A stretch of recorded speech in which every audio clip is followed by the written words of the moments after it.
Staying focused is not easy. With infinite opportunities to complain, be distracted, and get angry, it takes work and conscious effort to get ahead in life.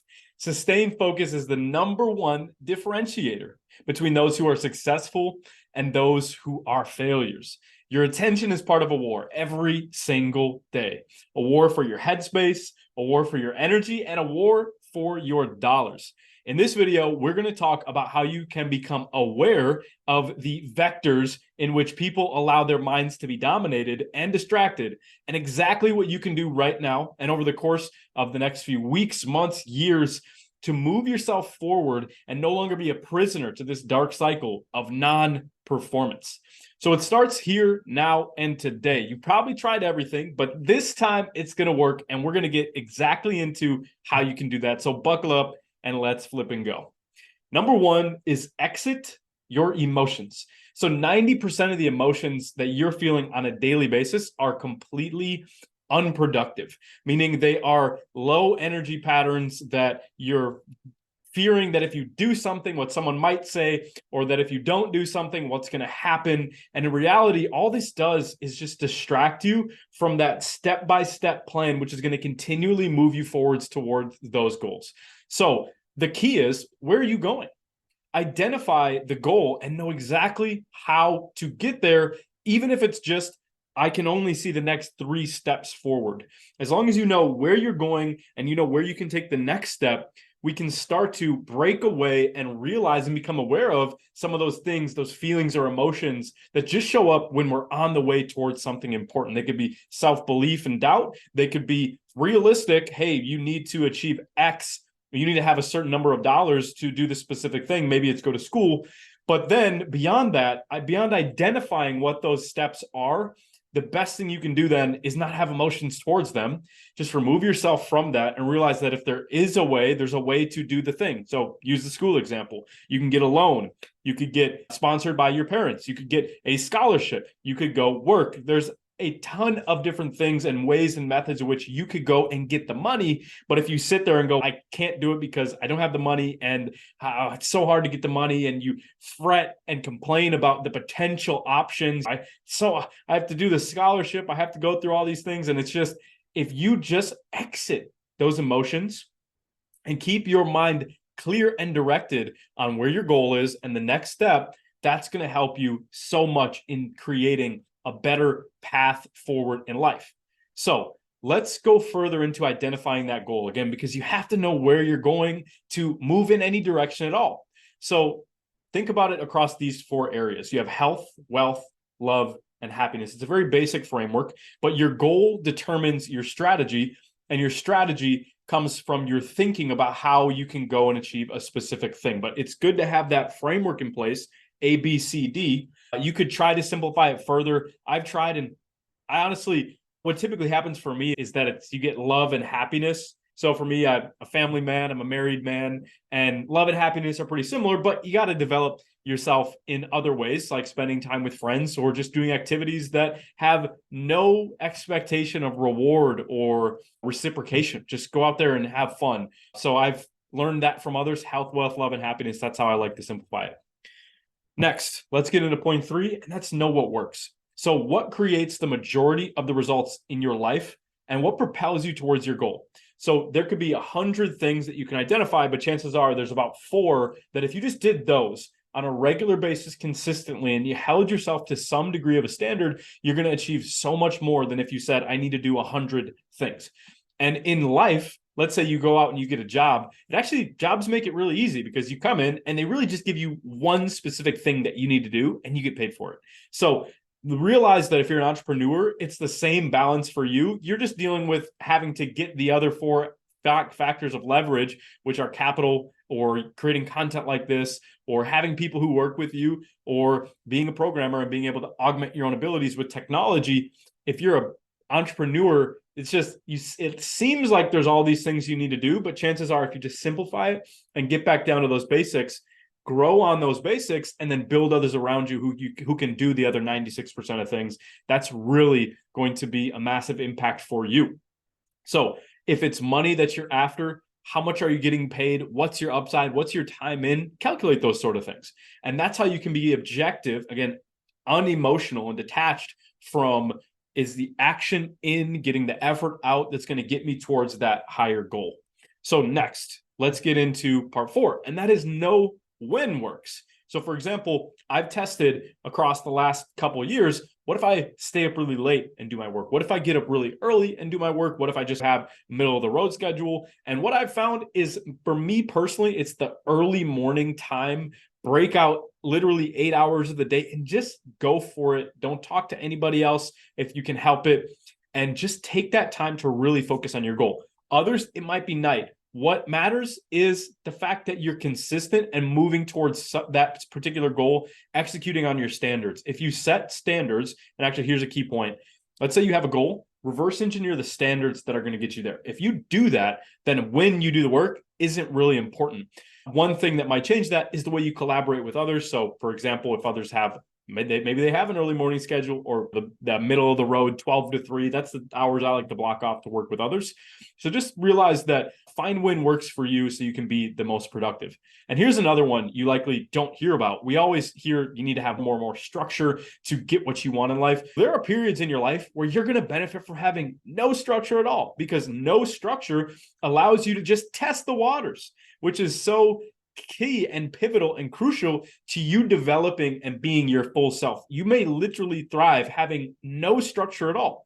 I've had periods in my life where that's been the solution for me, and other periods like now where I have a very clear goal, a very clear set of standards, a very clear path, and others who I'm working with where it has come to the point where structure is the number one thing for me. But don't think that you just need to have structure, Trust yourself, follow your feelings, follow your gut, follow your energy, or follow your bliss, if you will. Just what really gives you energy, what gets you excited, what makes you really happy about waking up in the morning and doing what you're going to do every day. If you just follow that course, the other things in life are going to fall into place. And that is combined with, let's bring it back from the beginning.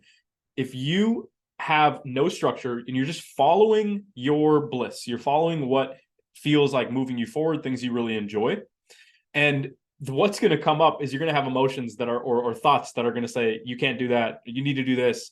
And it's really up to your judgment to stay focused and just trust the course, that if you just stay forward on that towards that destination, things are going to make more sense for you as you go. So this was covered in the last one, but once you know what works and when works, just set time to do only that. And the more you can simplify your daily routine or lack of routine into hitting those standards so that you feel like you're in a frictionless state, that's the energy you want to feel every day. Like you can get up in the morning and be really happy and excited about what you're doing, and just do it every single day. Now we're going to get into sort of what we mentioned in the beginning, and you do have to defend yourself from distractions. For example, it's best if you can, if there's something, a trigger or a cue that gets you off target. Maybe it's your couch. You get home, you're tired, and your couch is there. Maybe can you move the couch and the TV, or separate the two, or do something to your environment where your environment is actually stronger than your need to have willpower, right? If you just set your desk where your computer is and you want to write, or you get actually a comfortable reclining chair where you can read if your goal is to read, allow yourself to be lazy. And that's one of the most important things that you will never hear, is that if you will make it easy for yourself to be highly productive, as in you allow yourself to be lazy and highly productive, your brain and your body are relaxed, but you're stimulated and you're moving towards your goal. That's a sneak tip that you can use and just start to think where that applies into your life. So now, if we get down to the root cause, the neurological reason why people are distracted, I came up with a few. One is emotional turbulence. So if there's things that are bothering you and you just really want to not think about those things or feel those things, you're going to go towards behaviors or patterns or habits which are going to relieve that tension or that stress. But it is in that stress or the tension that we're being pulled towards where we want to go. So I call that escapism. So if you have this emotional turbulence that you don't want to feel, people escape things through all sorts of means and methods. Like it could be video games, it could be alcohol, or what have you. But that emotional turbulence, the things that you don't want to embrace, are really, once we can look at them and set ourselves and our sights on those things, we can unlock more of our psyche and our personality that's there to serve us.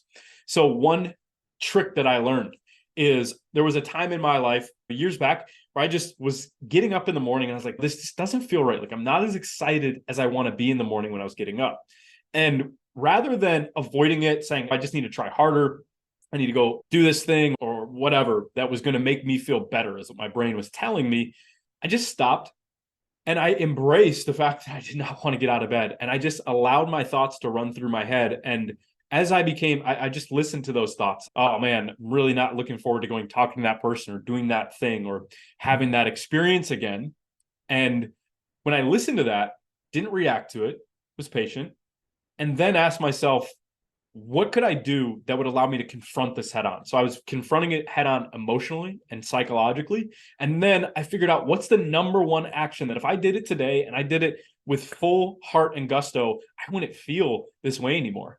And as you do that on a day-to-day basis, guess what? You're going to find that it disappears because you're taking actions. Jeff Bezos has a great quote that stress comes from not doing things that you're supposed to be doing. Stress doesn't come from having things to do. It comes from not doing things that are important for you towards your goals. It is a natural mechanism of your brain that's supposed to move you forward. Just like fear response is a stimulus that can be used because it amps up your adrenals, gets you going, gets you pumped, gets you fired up. And it's how you perceive that stimulus that determines what you do. But if you realize you can slow down, listen to those thoughts in your head, and allow them to be there, to the point where you remove the emotional charge, you're going to find it's extremely helpful. But let's get into some of the other things that make people be distracted. The other one is just the dopamine and reward loop that goes on in your brain. So people think that dopamine is something that, let's say, actuates or fires in your brain when you achieve something. And there's some degree of truth to that, but the majority of it is actually in anticipation for a reward, especially as you're moving towards something and you're closer, you get more and more excited. That's actually dopamine being high as you're going towards something. So there is a cycle in your brain that's moving you towards your goal. And humans are the most happy when they have a goal to go towards, especially one that excites them and that they believe that they can achieve. So dopamine and reward, if you're distracted, you have found a different way to do something that's important. If you make the assumption about your brain, that your brain is taking actions which are trying to move you towards that goal, no matter what they are, no matter what they appear, then you can start to find the different patterns and behaviors which are going to continuously move you towards that goal. The next is cognitive load and resources. So this is just, hey, every day you're going to probably go to sleep at some point and sleep a specific amount of time. There is a thing to be said for cognitive load and resource, but to the contrary, it might be a little different than you think. So for example, the more that you test and challenge your brain and your body from a stress standpoint, but also from a getting these mechanisms in your brain firing, the stronger you actually become. And it's just like lifting weights. So that cognitive load and resources has some degree of weight to it, but realize if you make a pattern of giving your best every single day, whatever that looks like, hitting those standards, all of a sudden your level of energy is going to increase that you're going to have to do these things that are moving you towards your goals. So it's called specific adaptation to implied demands. It means that if you, let's just say, set out a structure for yourself or a set of standards without structure, and you're doing those things on a daily basis, at first it will be hard, but then over time, it's going to get easier and easier because your brain goes, yes, that's right. I am moving towards that. I know how to do this. I've done this 100 times. I feel it. It requires less energy to do what previously required a lot of energy. That's the whole thing about habits and behaviors. Once you get them going, they're easier to maintain. Now, to pair these two things together, this cognitive load and resources, and also dopamine and reward, what you might find interesting is that your process within your brain, when you are going to do anything, let's talk about addiction. So when you're addicted to a behavior, could be positive or negative, your brain is the controlling mechanism that forces your body to change its physiological state in response to the perception of a potential reward. So if you, here we're going to tie these things together, that SAID, the specific adaptation to implied demands, the dopamine and reward cycle, and cognitive load and resources. If you work out at the same time every day, or just regularly every day, your brain will change. Let's say an hour before, your brain will change the systems in your body that goes, I'm starting to physiologically get ready to go and work out. And that is something that very few people know. Because what does this tell us? If people are addicted to something that's negative, then their brain is doing the same thing in the potential response to that reward. Hence why people get these highs and then they get lows. And it's actually this within this high and low mix, when that rhythm is flown off, what actually happens is your body's responding to something that it's not getting. And that's where you start to get withdrawals, because it fires up that stimulus, but then it doesn't actually get the reward. And that's where you get all off. But then again, you can apply it to the positive if you have a structure or a set of standards that you're doing on a regular basis, where you're pushing through in that beginning point. Let's say you're just going to get started working out. That first week might suck. The second week might suck. The third week might suck even more because you're sore. But then by week 4 or whatever, the time is arbitrary. Your brain and your body will adapt and actually prepare you ahead of time for things to flow more smoothly. So the demand for distraction often comes from emotional turbulence. That's the key takeaway. That's what I found for myself. So let's wrap it up with this final one, and that's go on offense. It's not just about sitting back and waiting for things to happen. Most of your power comes from a proactive way of thinking, living, and acting. So ask yourself the question right now: what improves focus, peace of mind, and a balanced energy? An ounce of preparation is worth a pound of cure. And I would say it's even more. For me, I've found it's things like fasting, which over time, if you allow yourself this mindset, before we go even into any of what these additional behaviors could be, if you allow yourself this mindset that, let's say you set these standards and on day 1, you actually expect yourself to suck. And by expecting yourself to suck and allowing yourself to suck and just saying, I'm going to get a little better tomorrow, and then even notice I got a little bit better from day 2 to day 3. And you know what? On day 3, you're like, I was like this today. Day 4, I just want to feel like this. If you allow yourself to suck for enough days in a row, but observe your progress, no matter what activities or habits you're doing, I'm telling you, your productivity will start to flow. So we don't even need to talk about these specific actions, but what a lot of them are. And that's actually, I would say, the key final wrap up of this video is what so many actions are that you could do right now, which would improve your life. How about you take some of the things that you learned here in this video and find that way for you, structure your bliss, know what you are after, and then just chart a course towards that and move in the right direction as this video wraps up. So I'm going to see you in the next video. I appreciate you all for watching. Jacob signing off.